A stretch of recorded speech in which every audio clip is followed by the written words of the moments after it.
I will hand over now to our next speaker, who is Fiona Howarth, the CEO of Octopus Electric Vehicles, another UK-based charging infrastructure company. Fiona, very, very warm welcome, and thanks so much indeed for joining us this afternoon. Just that opening gambit question: optimistic, pessimistic? Where do you feel? Where do you think things are in terms of recruitment across the sector at the moment? Yeah, I mean, I think overall this sector is just set to grow. EVs are coming, and over the next few years, it's just going to continue to increase.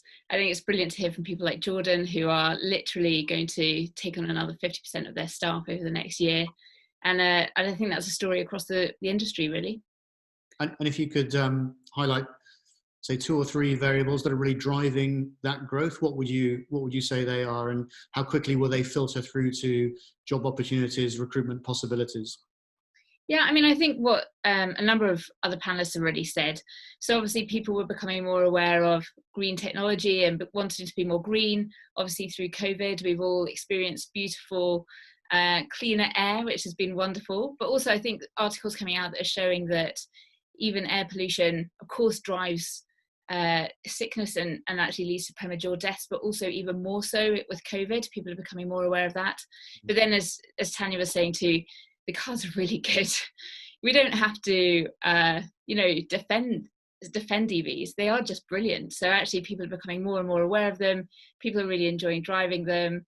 Therefore people want to buy them. People want to get them, and therefore people need to charge. They need charge points. They need renewable energy. And then it all comes together. I think if anything, the challenge is, can we get them quick enough? And so actually more than charging infrastructure, actually at Octopus EV, we lease vehicles and we specialize in things like salary sacrifice schemes. And actually the challenge is not necessarily, people wanting those vehicles, it's can we make them quick enough and can we get them to the UK? And that actually really comes to some of the incentives and commitment that we're getting from governments, both here and overseas, when we're looking at that. So where Germany and France are really getting behind them with very, very big contributions and grants, actually there might be a lot of incentive to take EVs to those countries rather than to the UK. And actually as part of the discussion, I think you've got some really interesting attendees listening today, and I'd love to hear from their thoughts on some of those points as well. Yeah, so on that note, a last call out to our online audience. If you have some searching questions for Fiona, she'd be delighted to field those, I'm sure.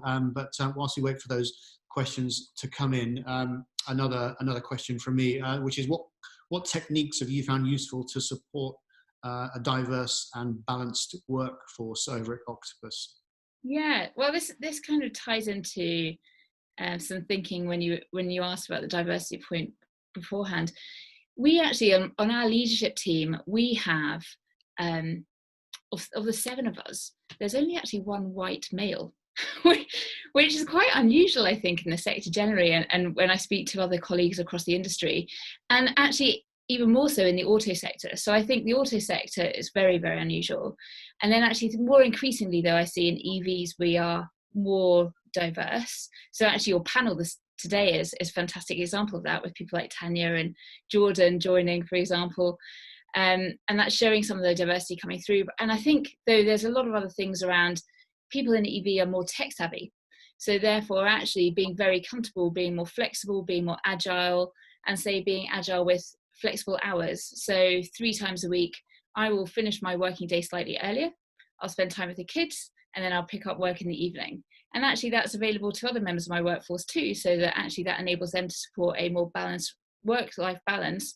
And actually this isn't just a female thing, this is for guys too, because actually they're parents too in some cases, or they may have other things in their lives. So actually Greg Jackson, who's the CEO of Octopus Energy, we're part of the Octopus Energy group, he also, by the way, picks up his kids a couple of days a week, and he demonstrates that leadership behaviors and that flexibility himself. And don't get me wrong, he works very, very hard and will definitely pick up work every evening, but it just enables everyone to have a balanced lifestyle and to prioritize other things that are important to them as well, and to enable them to do that. On a broader sense, in terms of the BLM agenda, for example, we have also done other things, and I think there's a number of steps that we can all take there in terms of ensuring that we have environments that everyone feels welcome and supported in working in. And actually from that perspective, my team has spent time talking about it and talking about their own experiences. And actually it's not just some of the Black members of the team, but people from other races, other ethnic groups, or other just minority groups. And all of us are seeking to learn, we all seek to listen, and then over time we'll be able to change and develop and make that an even more inclusive environment. Yeah, I mean, I totally concur. If we're, how can we reach out to new audiences if within the companies that we work in, we don't reflect those audiences that we're keen to address?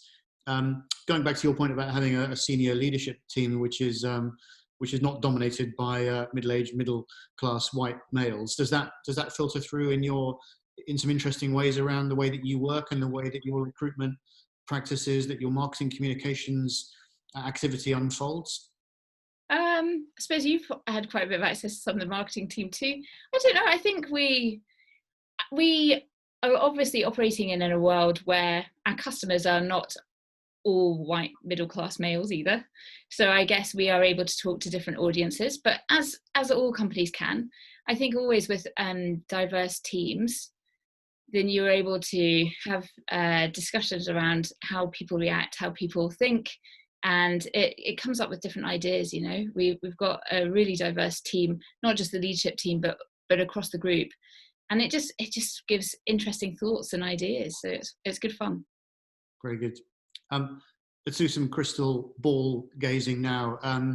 If you were to think about, how the e-mobility sector are going to create jobs in the future, where would you say those interesting new areas lie? Yeah, I mean, of course, it always, for me, breaks down to three areas where there's the vehicles, the charging, and then the fuel, so the energy itself. And in each of those spaces, we expect them to grow, right? So you've obviously got how are you going to make them? So in the supply chain there. So whether that's the cars or the charging or actually the actual creating of that renewable energy itself. And then there's the selling, there's the maintenance and installation of it, and also funding and different commercial propositions and ideas there. So we're seeing really interesting ideas in terms of things like subscription for vehicles, or even subscription for charge points, right? So actually leasing of charge points, or £1 a day or whatever it might be, instead of just saying here's a few £1,000s to install this charge point here. And I think all of that is really exciting. And with that, there's a huge amount of data and data services that brings as well. So I think we're going to see some really exciting innovation there with all of that data and what we might do with it. So things like the OMI charging cable that we work with works alongside our Agile tariff. And having looked through a lot of the names of the people that are attending this call, I think a lot of you will already be familiar with that Agile tariff, which follows the wholesale market price, and the OMI charging cable that's integrated with it. So it literally optimizes charging so that we can do it at times when it's cheapest. And as we become more renewable and those energy prices vary, for example, because the wind will blow when it blows, the sun will shine where I am right now beautifully, we want to be consuming energy at that point. So actually that's when it'll be cheapest, when it'll be greenest. And so actually these technology like the OMI cable is just optimized to charge it up at those points. I think the OMI cable is an interesting point. It's a world of wonder where a cable can become one of the most interesting tools in your toolkit. A cable that actively not just saves you money, but makes you money. So yeah. We had some of our drivers, I think, over the bank holiday weekend, were able to charge up enough to drive them from London to Newcastle and back, which would have cost them about £100 in a petrol car. And actually we paid them £5 for it. So it's like, here you go, here's a coffee and donut for your journey. Smart cables, an exciting new job sector opportunity. So at the rock face, there's an interesting and very direct question here for you from our online audience, from Shabana Akhtar. And she says simply, do you accept speculative applications? Yeah, we get emails through. I got one through on LinkedIn yesterday from a lovely guy just saying, great work that you're doing, keep it up. I don't have relevant experience, but here's my profile. I'd love to get involved with any research you're doing. Specifically, we're, as Octopus Energy Group, setting up a future energy research centre. And he actually came from a medical background, and he was just saying, I'd love to be involved if there's any roles that might suit me. And I had a look at his profile, and I've shared it with the talent team. And, if there is a relevant profile, we'd definitely look to place him.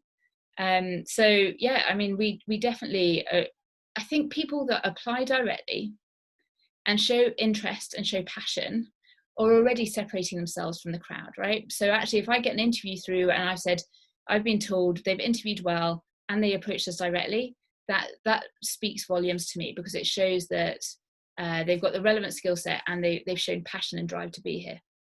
Very good answer. Thank you very much.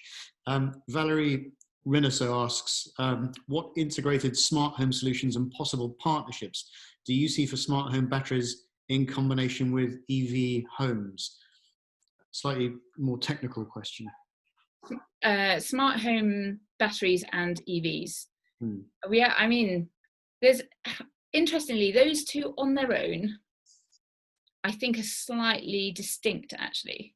Okay. So I think with EVs, you can do smart charging, and obviously you can use the batteries to be a battery. So in vehicle to grid, for example, we're doing a large vehicle to grid trial at the moment with over 130 vehicles. And separately, batteries can operate in the same way, so home batteries. I think what's exciting is when you also bring in something like solar, for example. And you might have solar at home, and then you might store it up in your battery, or actually you might want to charge your car or balance it off between the battery, or you might store it in the battery when the car's not there and then charge the car when it's back, that kind of thing. I think there's some more interesting things when you get some local energy generation as well.